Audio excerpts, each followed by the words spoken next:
Glenn's News and Other Things, April 7th, 2024. Real, not clickbait. $2.50. Local artist receives oversized check by Glenn Stazer.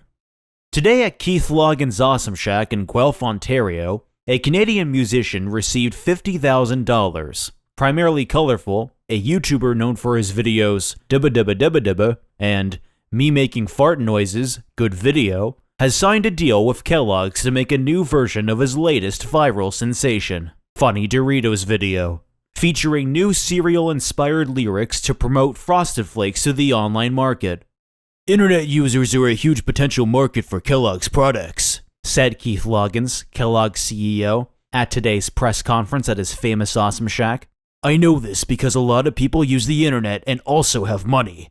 People also need food to survive or they'll die, which motivates consumers to focus their spending towards food and food products, such as those manufactured by Kellogg's." Primarily Colorful expressed how grateful he was for the opportunity to work for Kellogg's. "Being able to create something for a company so big really puts into perspective just how small the world is," said Colorful. "The money thing is also huge.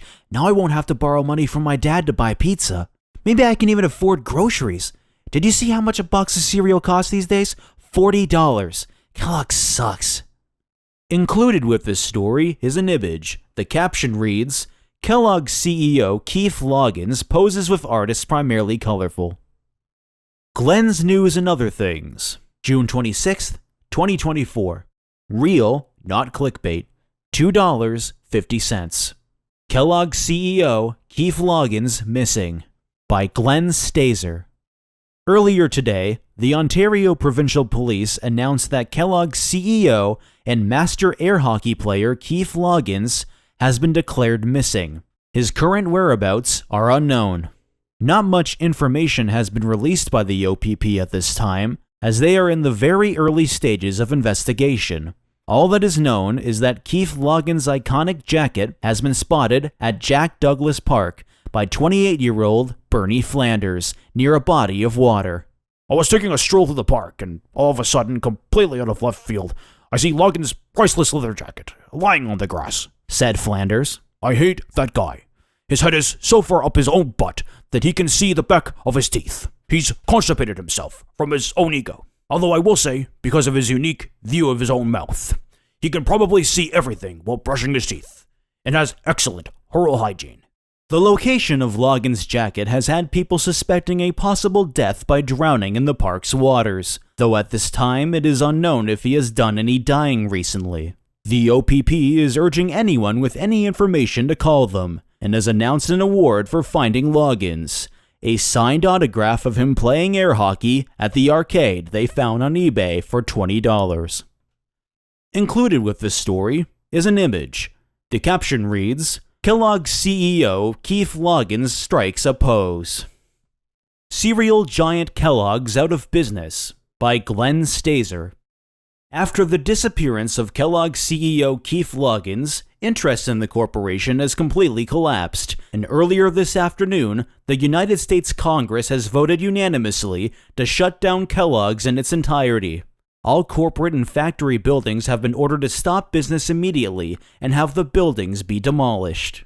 The abolishment of Kellogg's is not surprising, for earlier this year, Kellogg's released a video stating their products should be inserted into customers' rectums, and after the record-breaking amount of backlash from consumers, the disappearance of Keith Loggins, people say, is the final nail in the coffin for the corporation. "Kellogg's going bye-bye is a very welcome piece of news," said Wall Street executive Richie Donahue. "Look, we don't mind corruption in the business sphere. We're used to it, numb to it. But like, as a corporation, you can't just upload a video online telling your customers to stick your products where the sun doesn't shine. Did Loggins really think Kellogg's was going to survive after that? Probably. Coincidentally, that guy also has his head up his... well, I won't say it, but you know." Kellogg's remaining bank balance will be shared evenly among all of Kellogg's employees, in compliance with the Congress's resolution. Each employee will receive $10 million, with the exception of Keith Loggins, who, because he is missing, will not be able to receive any of this money. However, in the event that Loggins has died and his body is found, he will be buried with all 4,298 cardboard cutouts of himself, which have all stood in the main entrance of all of Kellogg's properties. "There is so much cardboard," said one Kellogg shareholder. "Truth be told, there is more cardboard Keith Loggins than there are cardboard cereal boxes out in the world. A part of me hopes he's dead.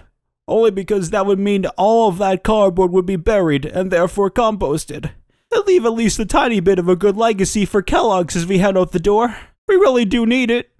That legacy in question is being reflected on by consumers young and old who have purchased Kellogg's products since their beginnings as far back as 1906.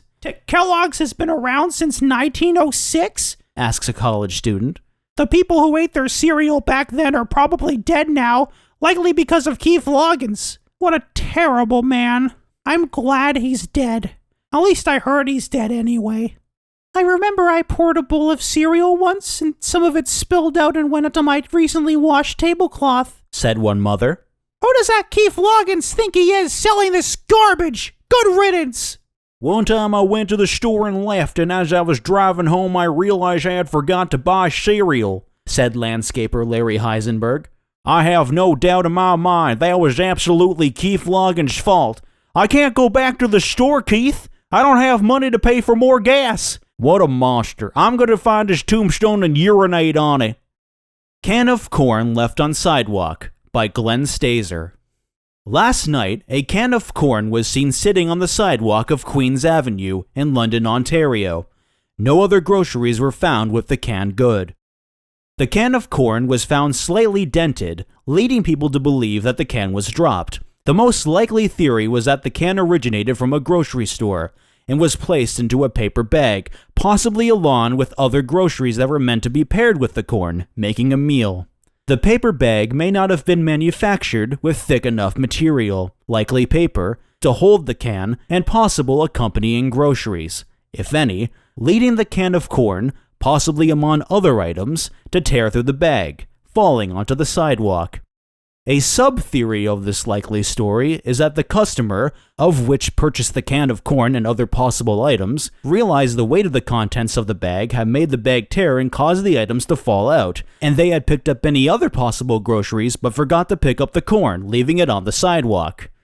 At this point in time, no reward has been introduced for anyone that finds the can. This is likely because the owner of the can hasn't noticed they have lost their canned good, or because they have realized that declaring a reward would be a bad idea, because anyone who has walked down Queens has most likely seen the can, therefore finding it, meaning the reward would have to go all of the hundreds of people who have seen it. Okay.